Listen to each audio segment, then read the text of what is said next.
One of my favorite parts of the course was actually when Greg talked about the problems and solutions.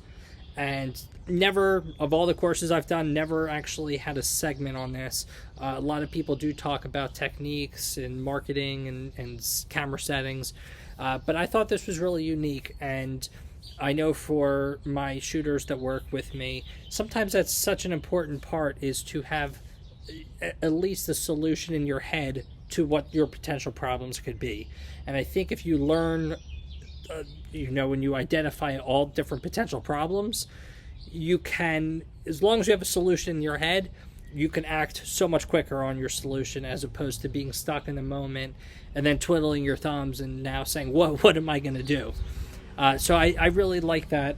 I'm excited to apply the skill of really mastering the tripod. I think the way that Greg outlined it was really well said. A lot of filmmakers, including myself, I think, get so hooked on their stabilizers and their gimbals and even monopods.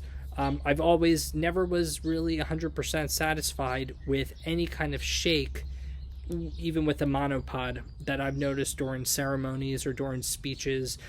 Just from listening to Greg discuss it and explain different ways, I definitely think the tripod with a 100% just steady, solid shot kind of forces you to become a little bit more creative and think more about, composition and the role of thirds and lighting, as opposed to just, holding your gimbal and filming with what you see.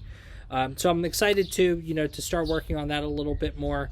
I just overall really had a really enjoyable time doing the course. I actually did it very, very quickly over this little break during the COVID, and just was easy to follow. He made it fun. It was exciting, and the lessons were reasonable time, and just overall I thought it was a great course. I really, really enjoyed it. Looking forward to kind of putting some of this into action at my events. And for anybody that is potentially interested, I would highly recommend checking it out. Really, really, I think it's going to have a huge impact on my business and just things that I can now do to take my business to the next level.